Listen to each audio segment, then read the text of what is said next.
So நம்ம பதிவில் வந்து நம்ம கொடுக்குற எல்லா இன்ஃபர்மேஷனுமே வந்து யூஸ்ஃபுல் இன்ஃபர்மேஷனாக தான் இருக்கும். ஏன்னா காருக்கு உண்டான எப்படி சர்வீஸ் பண்ணணும் என்ன ஏதுங்கிறத சொல்கிறது இல்லாமல் வந்து சேஃப்டி டிப்ஸும் நம்ம கொடுத்துட்ருக்கோம். அதே மாதிரி தான் இந்த பாருங்கள், சீட் பெல்ட்டை வந்து பாருங்கள் அவங்க எப்படி போட்டு வச்சுட்டு வந்திருக்காங்கன்னு பாருங்கள். இதுக்கு வந்து அவங்க சீட் பெல்ட்டே போடாமல் வந்திருக்கலாம். ஸோ இந்த சீட் பெல்ட் இப்படி போட்டு இப்படி வந்து உட்காடுறாங்க அப்படின்னா, சப்போஸ் இன்கேஸ் ஏதாவது இஷ்யூ ஆச்சு அப்படின்னா கூட அவங்களுக்கு வந்து ஏர்பேக் ஓப்பன் ஆகும். பட் வந்து அவங்க ஃப்ரண்ட்டுக்கு போயிட்டு தான் பின்னாடி வருவாங்க. ஸோ ஏர்பேக் வந்து ஓப்பன் ஆகிறதுக்கு வந்து பார்த்திங்கன்னா சீட் பெல்ட்டில் ஒரு லாக் ஒன்று கொடுத்துருப்பாங்க. அந்த லாக்கு தான் வந்து மெயின்.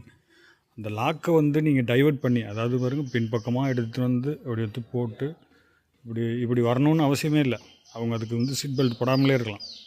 சீட் பெல்ட் எடுத்து விட்டுட்டு எதுவானாலும் பரவாயில்ல அப்படின்னு கூட வரலாம். ஸோ அந்த மாதிரி தயவு செஞ்சு இந்த மாதிரி ஓட்டாதீங்க.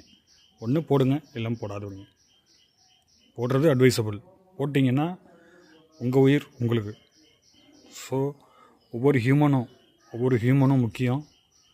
நம்ம வந்து தாய் தந்தையை வந்து ஞாபகம் வச்சுக்கோங்க.